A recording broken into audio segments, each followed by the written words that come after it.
نحمده ونصلي على رسوله الكريم اما بعد فاعوذ بالله من الشيطان الرجيم بسم الله الرحمن الرحيم.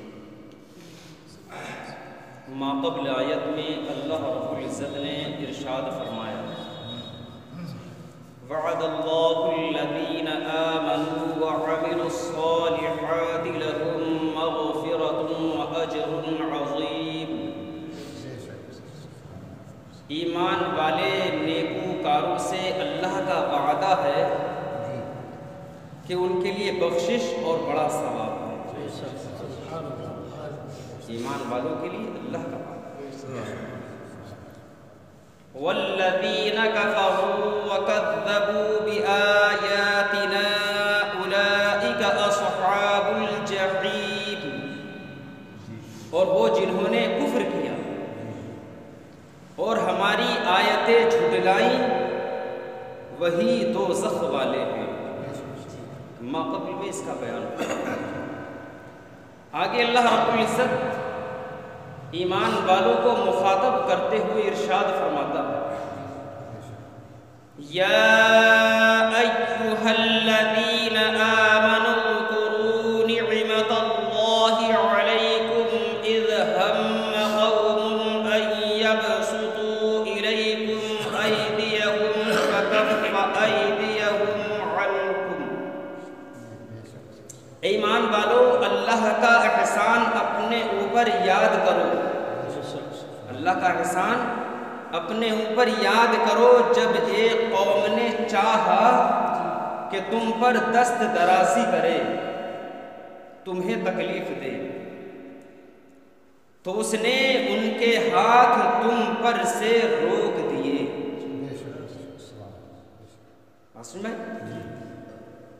ایک مرتبہ نبی پاک صلی اللہ تعالی علیہ وسلم اپنے چند صحابہ اکرام کے ساتھ ایک سفر میں تھے. ایک منزل میں اللہ کے پیارے رسول صلی اللہ تعالی علیہ وسلم نے قیام فرمایا. اصحاب جدا جدا علیحدہ علیحدہ درختوں کے نیچے آرام کرنے لگے. سید عالم صلی اللہ تعالی علیہ وسلم نے ایک درخت کے نیچے صحابہ سے الگ آرام فرمایا اور اپنی تلوار کو درخت میں لٹکا دیا. ایک اعرابی موقع پا کر چھپ کر کے وہاں پر پہنچا اور اس نے حضور سرور کائنات فخر موجودات صلی اللہ علیہ وسلم کی تلوار کو اٹھا لیا اور تلوار کو میان سے کھینچتے ہوئے کہا کہ محمد تمہیں مجھ سے کون بچائے گا, تمہیں مجھ سے کون بچائے گا. حضور صلی اللہ تعالی علیہ وسلم نے فرمایا کہ اللہ, مجھے اللہ بچائے گا. اتنے میں حضرت جبریل علیہ السلام نے اس کے ہاتھ سے تلوار کو گرا دیا اور نبی کریم صلی اللہ تعالی علیہ وسلم نے تلوار کو اٹھا لیا اور ارشاد فرمایا کہ اب تجھے مجھ سے کون بچائے گا.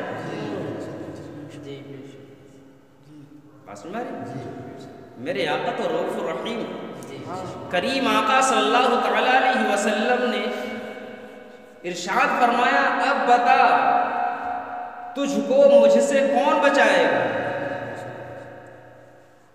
اس نے عرض کیا کہ محمد میں گواہی دیتا ہوں کہ اللہ کے سوا کوئی معبود نہیں, اللہ کے سوا کوئی معبود نہیں اور محمد صلی اللہ علیہ وسلم اللہ کے رسول ہے. میری آقا کائنات علیہ السلام نے جب اس کی یہ گواہی سنی تو اللہ کے پیارے رسول دانے غیوب کریم اور رحیم آقا صلی اللہ علیہ وسلم نے اس کو معاف فرمایا. اعلی حضرت عظیم البرکت مجدد دین و ملت الشاہ امام احمد رضا خان علیہ الرحمت والرضوان ارشاد فرماتے ہیں ہم نے خطا میں نہ کی, تم نے عطا میں نہ کی. ہم نے خطا میں نہ کی, تم نے عطا میں نہ کی. کوئی کمی سرورا تم پہ کروڑوں.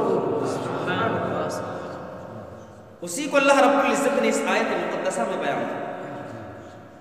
تو اس نے ان کے ہاتھ تم پر سے روک دی. واتقوا اللہ، اور اللہ سے ڈرو. وعلی اللہ فلیتوکل المؤمنون، اور مسلمانوں کو اللہ ہی پر بھروسہ چاہیے. مسلمان اللہ ہی پر بھروسہ کرے. آگے اللہ رب العزت ارشاد فرماتا ہے وَلَقَدْ أَخَذَ اللَّهُ مِيثَاقَ بَنِي إِسْرَائِيلَ، اور بے شک اللہ نے بنی اسرائیل سے عہد لیا، بنی اسرائیل سے وعدہ لیا کہ اللہ کی عبادت کریں گے اور اس کے ساتھ کسی کو شریک نہیں کریں گے، توریت کے احکام پر عمل کریں گے. وَبَعَثْنَا مِنْهُمُ 12 نَقِيبًا، اور ہم نے ان میں 12 سردار قائم فرمائے. اس میں بنی اسرائیل میں 12 سردار قائم فرمائے. ہر سبط، ہر گروہ پر ایک سردار جو اپنی قوم کا ذمہ دار ہو کہ وہ عہد وفا کریں گے اور حکم پر چلیں. وَقَالَ اللَّهُ إِنِّي مَعَكُمْ، اور اللہ نے فرمایا بے شک میں تمہارے ساتھ ہوں، مدد اور نصرت سے تمہارے ساتھ ہوں. لَئِنْ أَقَمْتُمُ الصَّلَاةَ وَآتَيْتُمُ الزَّكَاةَ وَآمَنْتُمْ بِرُسُلِي وَعَزَّرْتُمُوهُمْ وَأَقْرَضْتُمُ اللَّهَ قَرْضًا حَسَنًا، اور ضرور اگر تم نماز قائم رکھو اور زکوٰۃ دو اور میرے رسولوں پر ایمان لاؤ اور ان کی تعظیم کرو اور اللہ کو قرض حسن دو، یعنی اس کی راہ میں خرچ کرو، اللہ کی راہ میں مال خرچ کرو. قرض حسن سے مراد کہ اللہ کی راہ میں خرچ کرو. تو آگے اللہ ارشاد فرماتا ہے لَأُكَفِّرَنَّ عَنْكُمْ سَيِّئَاتِكُمْ وَأَدْخِلَنَّكُمْ جَنَّاتٍ تَجْرِي مِنْ تَحْتِهَا الْأَنْهَارُ، اور جب تم قرض حسن دو گے تو بے شک میں تمہارے گناہ اتار دوں گا اور ضرور تمہیں باغوں میں لے جاؤں گا جن کے نیچے نہریں بہہ. پھر اللہ فرماتا ہے فَمَنْ كَفَرَ بَعْدَ ذَلِكَ مِنْكُمْ فَقَدْ ضَلَّ سَوَاءَ السَّبِيلِ، پھر اس کے بعد جو تم میں سے کفر کرے، پھر اس کے بعد تم میں سے جو کفر کرے وہ ضرور سیدھی راہ سے بہے گا. واقعہ یہ تھا کہ اللہ تبارک و تعالی نے حضرت موسیٰ علیہ السلام سے وعدہ فرمایا تھا. کیا وعدہ فرمایا تھا؟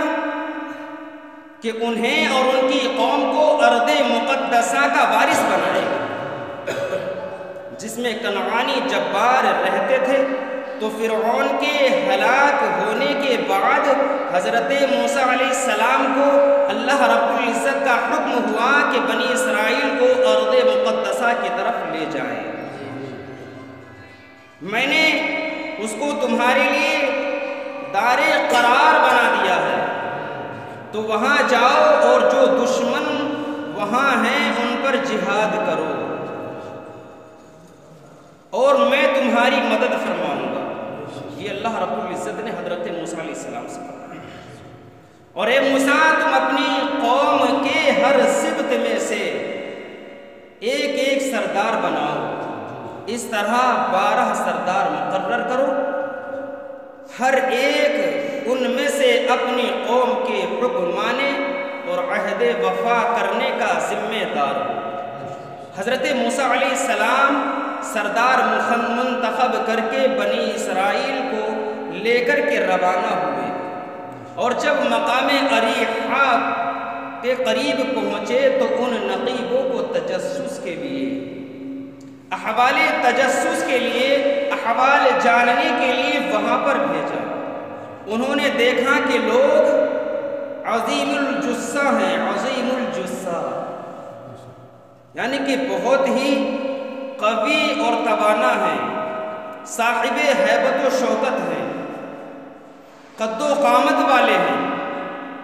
یہ ان سے ہیبت زدہ اور خوف زدہ ہو کر واپس آ گئے، اور آ کر انہوں نے اپنی قوم سے سب حال بیان کیا، باوجود یہ کہ حضرت موسیٰ علیہ السلام نے منع فرمایا تھا کہ جو بھی تم وہاں کے احوال دیکھو آ کر کے قوم سے بیان نہیں کرنا، لیکن انہیں آ کر کے بیان کر دیا۔ سب نے عہد شکنی کی، سب نے وعدے کو توڑ دیا، سوائے کالب بن یوقنہ اور یوشع بن نون کے کہ یہ اپنے عہد پر قائم رہے۔ انہوں نے قوم کو وہاں کے کوئی بھی حالات نہیں بتائے۔ آگے اللہ ارشاد فرماتا ہے فَبِمَا نَقْضِيهِمْ مِيثَاقَهُمْ لَعَنَّاهُمْ وَجَعَلْنَا قُلُوبَهُمْ قَاسِيَةً، تو ان کی کیسی بدعہدیوں پر ہم نے انہیں لعنت کی،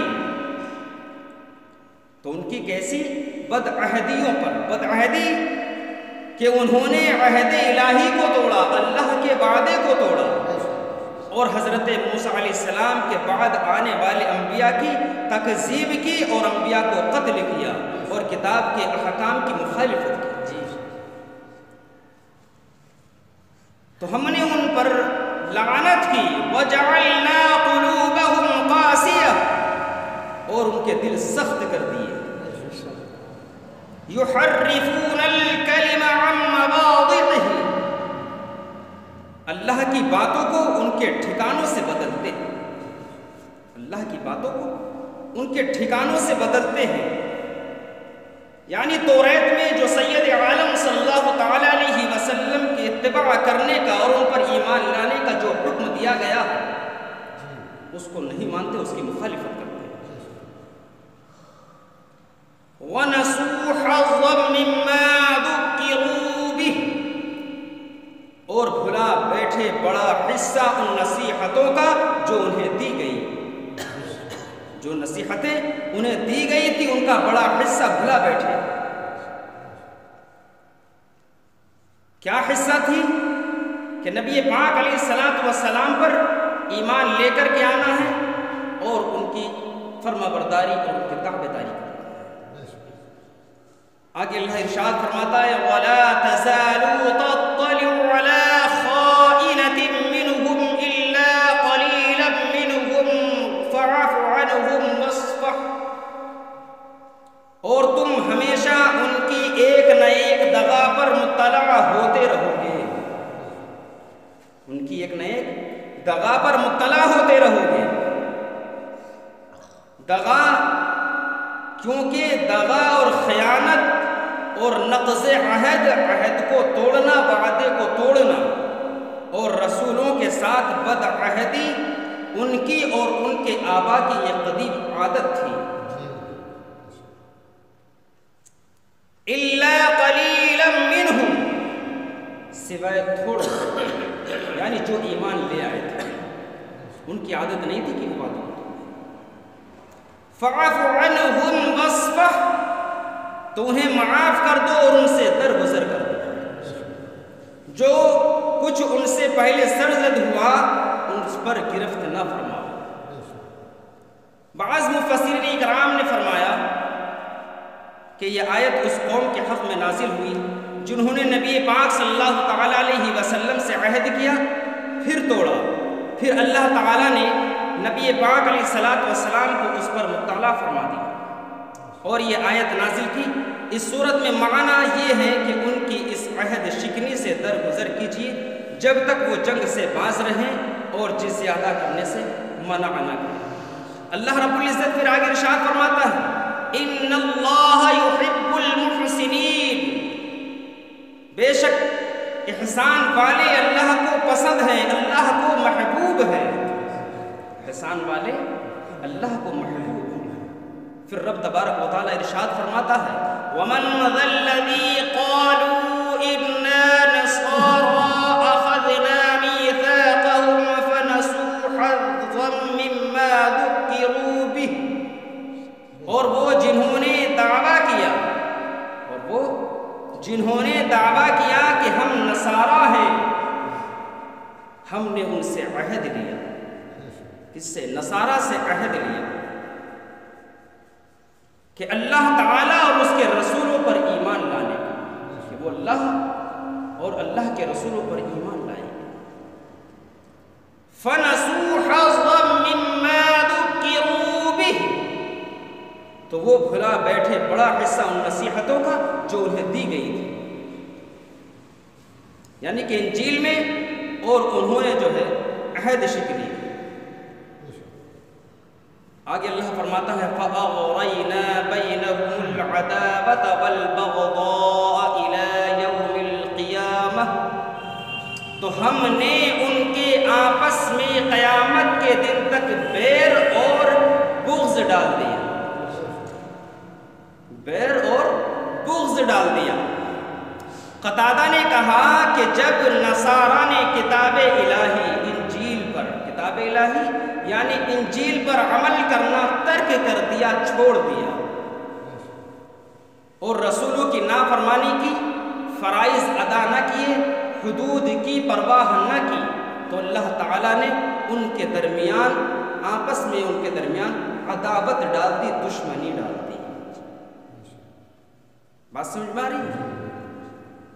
پھر آگے اللہ فرماتا ہے وَسَوْفَ يُنَبِّئُهُمُ اللَّهُ بِمَا كَانُوا يَصْنَعُونَ، اور ان قریب اللہ انہیں بتا دے گا جو کچھ کرتے تھے. اللہ بتا دے گا جو کچھ کرتے تھے، یعنی روز قیامت وہ اپنے کردار کا بدلہ پائیں گے، جو انہوں نے کیا ہے اس کا بدلہ پائیں گے. پھر آگے اللہ ارشاد فرماتا ہے یا اہل الکتاب قد جاءکم رسولنا یبین لکم کثیرا مما کنتم تخفون من الکتاب، اور اے کتاب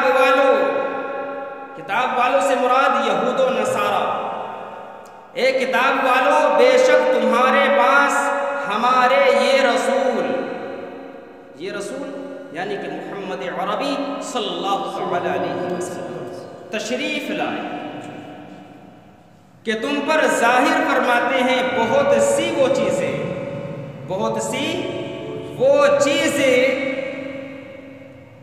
مما کنتم تخفون من الکتاب، جو تم نے کتاب میں چھپا ڈالی تھی، وہ بیان فرما دیتے ہیں، وہ ظاہر کر دیتے ہیں. یعنی آیت رجم اور سید عالم صلی اللہ تعالیٰ علیہ وسلم کے اوصاف اور حضور کا اس کو بیان فرمانا، یہ میرے آقا کائنات علیہ السلام کا معجزہ ہے. وَيَعْفُو عَنْ كَثِيرًا، اور بہت سی معاف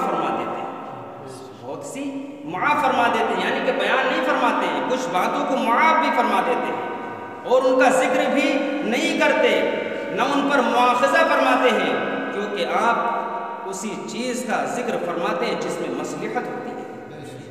پھر آگے اللہ ارشاد فرماتا ہے قد جاءکم من اللہ نور وکتاب مبین، بے شک تمہارے پاس اللہ کی طرف سے ایک نور آیا اور روشن کتاب آئی.